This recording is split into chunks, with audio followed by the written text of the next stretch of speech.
आप समय गंवाना इतना अच्छा समझते हैं? वही महान से महान हुआ है जिसने समय का आदर किया। ध्यान रखना, एक एक मिनट संभाल संभाल के खर्चा कीजिए। ये इतना कीमती है कि अगर तुम्हारा आखिरी मिनट है और तुम्हारे पास पूरी त्रिभुवन की संपत्ति हो, तो आप दांव पे लगा दो कि 1 सेकंड और बढ़ा दिया जाए तो नहीं बढ़ेगा। आखिरी मतलब पूरी त्रिभुवन की संपत्ति आपके 1 सेकंड को नहीं बढ़ा सकती। आप उसके महामहिम स्वरूप समय को ना समझकर कहां खर्चा कर रहे हो? एक बार राधा नाम छूटा, प्रपंच में हम बातचीत करने लगे, हमारा घाटा हो गया। कल भी यही चर्चा कह रहे थे। सावधान, हमारे हृदय से एक क्षण के लिए भी नाम ना छूटे। ये नाम क्यों छूट जाता है? पहला, बहिर्मुख पुरुषों का जब हम साथ करते हैं, बहिर्मुख का तात्पर्य वो भेष से नहीं है। जिसका भजन निरंतर नहीं चल रहा वो बहिर्मुख ही है, कोई भी हो। कभी कभी बहुत धोखा हो जाता है। हमें आदर मानसिक करना है, भेष का ध्यान रखना। आदर तो सबका मानसिक करना है, सब में भगवान विराजमान है। पर किसी भी वेशधारी के संयोग से हमारा भजन छूटे, हमें प्रभु में अरुचि हो, हमें संग नहीं करना चाहिए, चाहे कोई भी हो। ये बाजी हम हार नहीं सकते। एक जिद्दी स्वभाव होना चाहिए परमार्थ के पथिक का। भगवत कृपा से स्वभाव शुरू से जिद्दी रहा है। जो ठान लिया चाहे मर जाए पर वो हमें करना है, चाहे जितना कष्ट मिले। नहीं, हमें चलना है, बस ऐसा जिद्दी स्वभाव रहा है। तो हमारी जिद्द है, इस जन्म में हम श्री जी से मिलकर रहेंगे, कुछ भी हो जाए। इस जन्म को हम श्री जी के हवाले करते हैं, कुछ भी हो जाए। अब हमको किसी की आन ही नहीं रखनी। अब क्या करें, अब वो खड़े हो जाते हैं तो बात करना पड़ता। कोई भी हो, वो में कोई भी हो, हम नहीं, प्रभु से विमुख वार्ता नहीं हो सकती, चाहे कोई भी हो। बहिर्मुख पुरुषों की संगति करने से भजन बाधित होता है। ये जो हमारे भजन में बाधा पहुंचती है, बहिर्मुख पुरुषों के संग। बहिर्मुख जो प्रभु को छोड़कर इंद्रियजन्य भोग विलासिता संसार की आसक्ति में है, वो बहिर्मुख पुरुष है। चाहे जितना भगवत वार्ता से शुरू करो, बहिर्मुख पुरुष की स्थिति संसार में ही विश्राम लेगी। और चाहे जितनी सांसारिक बात से वार्ता शुरू करो, भागवतिक पुरुष की अंतिम विश्राम स्थिति श्यामा श्याम ही होंगी, देख लेना। उसकी बात का विश्राम वही होगा जहां श्यामा श्याम होंगे, उसका लक्ष्य श्यामा श्याम होगा। और जो बहिर्मुख पुरुष है, भले वो भागवतिक शुरू करे, पहचान होगी उसका विश्राम कोई ना कोई विषय, व्यक्ति, वस्तु, स्थान होगा संसार का। इसलिए सावधान, बहिर्मुख पुरुषों से हमको किसी से भी संग नहीं करना। भाई हम यहां संग करने नहीं आए, वृंदावन ऐसे रहे मनोज चिन्हारो नाए। हमसे प्रिया प्रीतम का परिचय प्राप्त करने आए। यहां अपनी महारानी जी के चरणों का हम सानिध्य अनुभव करने आए। राधा राधा राधा, हमें दुनिया से मतलब। कोई प्रणाम कर रहा है, कोई गाली दे रहा है, कोई वाह कह रहा है, कोई निंदा कर रहा है। राधा राधा, निकल जाओ चुपचाप।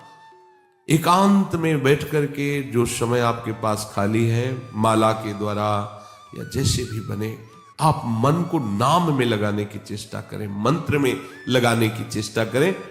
किसी को साथी मत बना। इस मार्ग में कोई साथी नहीं होता है। सबसे बढ़िया साथी है नाम, बहुत समर्थ साथी है। हरि को इसलिए नहीं बोला कि उनको देख नहीं पाओगे तो विश्वास नहीं होगा।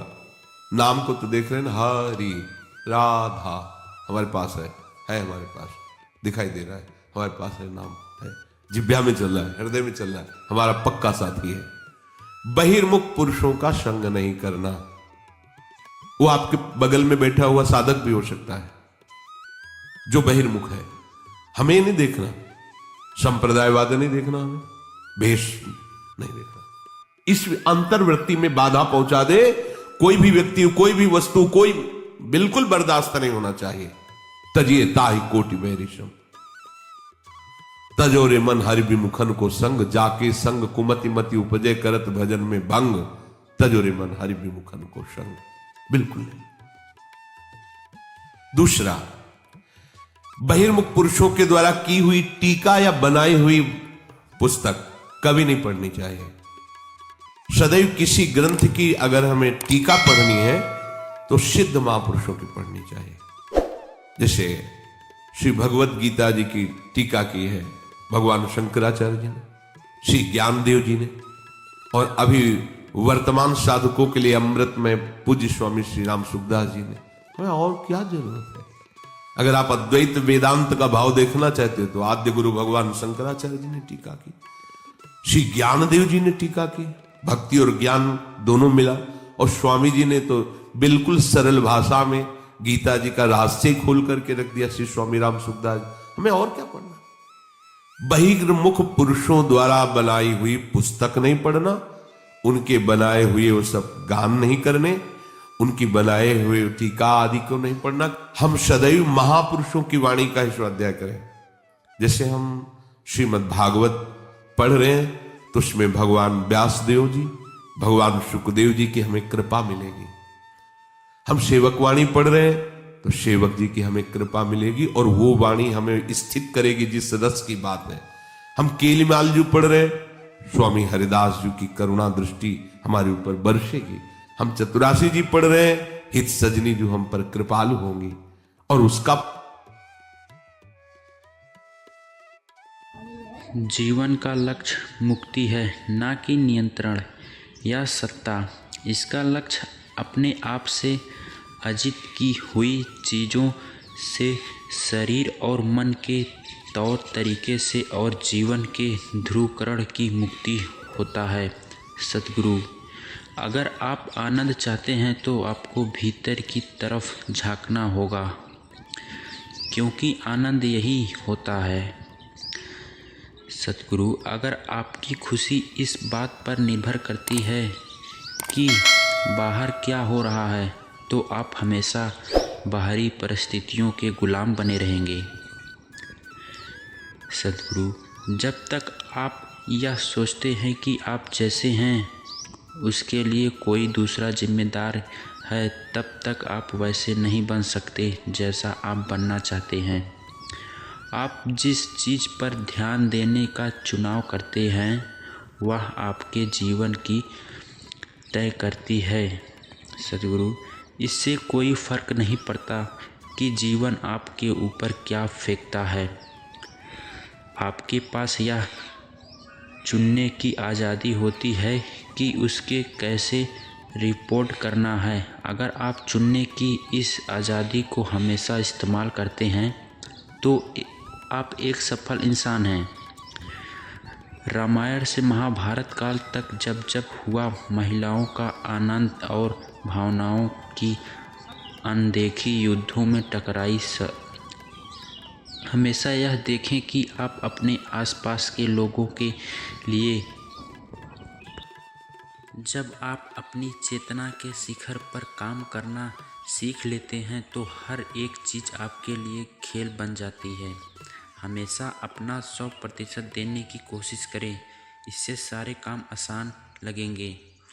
जब चुनौतीपूर्ण हालात पैदा होते हैं तभी इंसान सामान्य अवस्थाओं से उठकर कुछ बेहतर कर पाता है। मुश्किल समय में हारकर बैठने की बजाय अपने बेस्ट देने की प्रयास करना चाहिए।